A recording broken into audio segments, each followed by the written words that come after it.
wondering, well, John and John, Midwest Rays, I had to be, to excuse myself from the table. I'd have to say, may I please be excused after dinner?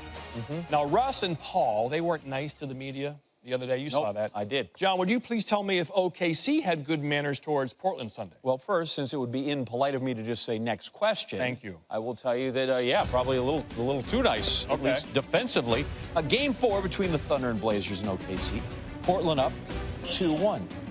Damian Lillard just looks like he's going to a job interview, rolling in. Instead, he's just going to work. Put on his short pants. Westbrook, 3, got it. But just 5 of 21 shooting for Westbrook. He's yakking. He's trying to get his team fired up. Still in the first half.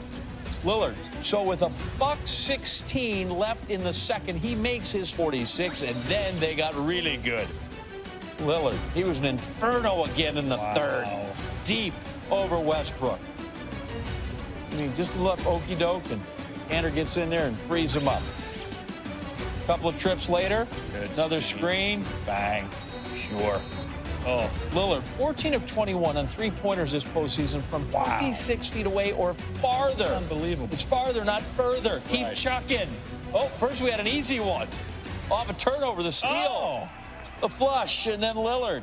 One more time, I tell you what, whatever the speech Terry Stotts gave at halftime was a good one. Yeah. And, of course, he played there at OU, Sooners, for 4 seasons. Lillard, 40 points combined in the third quarter, the last 2 games, 15 in this one. Here's Paul George. No, that's going the other way now. C.J. McCollum's got it. McCollum will just stop there because that's today's NBA. You can just stop and take a 3. Team high 27 for him. It's 10-point lead with 3 minutes to go. McCollum in the painted area. OKC tried to push back a little, just did not have it. Lillard 24 again, McCollum 27. Blazers win Game 4. They're up 3-1, 111-98. Winners talk first. You know, you don't just become the 3rd seed, luckily, especially 2 times in a row. You know, last year our performance wasn't great in the playoffs, but I think we showed a lot by backing it up this year and getting the 3rd seed again. We accept the responsibility for, you know, our past 2 playoff performances, and we moved on. And, you know, we having a better run now. We just got to finish it. We got swept last year. It was really embarrassing, and everybody talked about it. It was on TV every day. I went on TV, and they talked about us getting swept. We talked about me getting traded. Talked about, you know, how we can't win together, you know, all that stuff. We remember it. And we understand that feeling of going home early. You know, I was able to, fortunately, you know, able to fly to Europe and see my brother play because the season ended so early. And I told him this year I ain't going to be able to make it. Yeah, Russell, Barry Trammell with the Oklahoma. You guys did a great job on Lillard in the first half. He didn't score until the last 75 seconds of the half.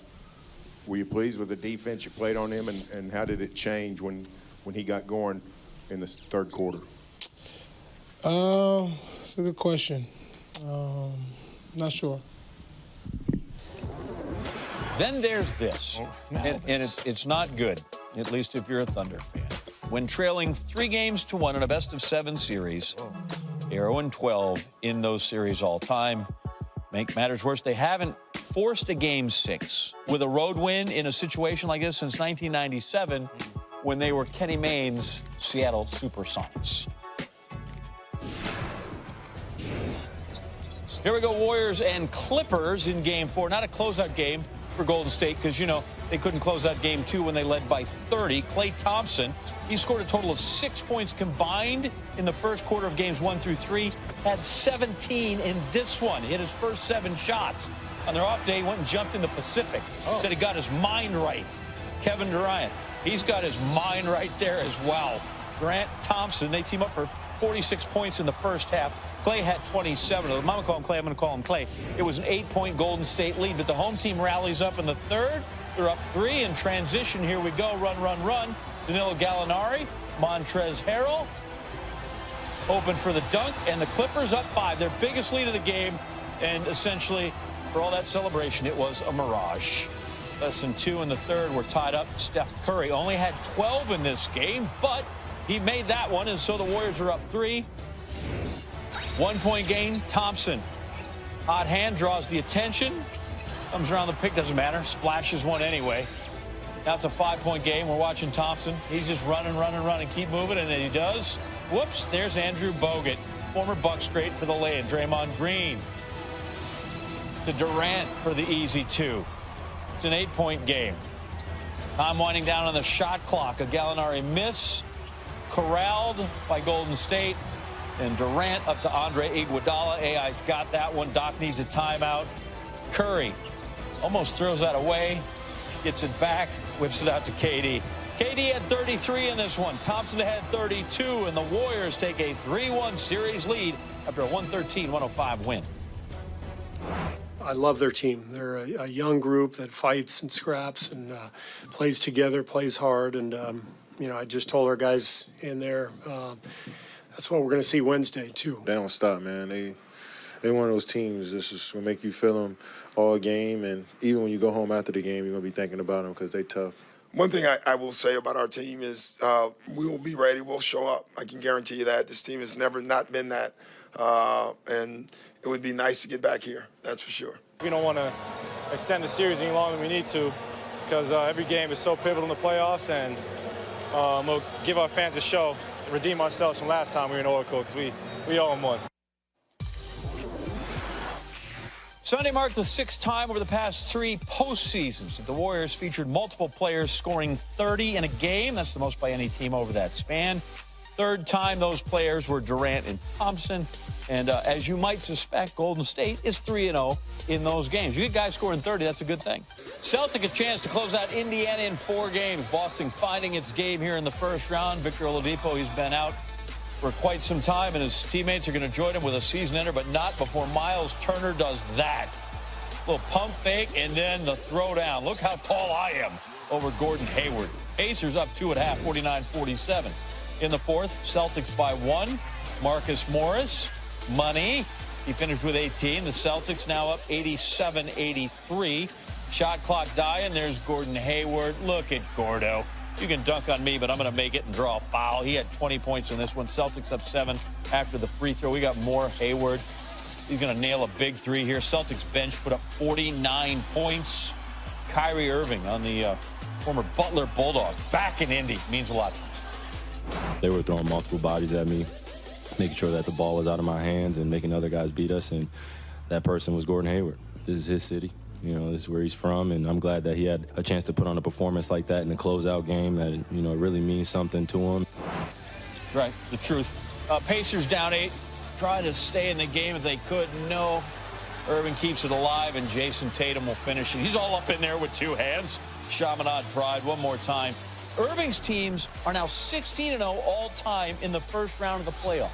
Wow. Yeah, some of that has to be played with LeBron, too. Celtics sweep the Pacers 110-106. Hayward, he's Indiana's a sycamore tree. There's nothing worse than sitting there and not being able to play in the playoffs especially. And so to be able to be with my teammates, be a part of something like this where we got a chance to sweep the Pacers, and after everything that happened last year, and it makes it all worth it, no doubt. Well, it doesn't feel like a sweep.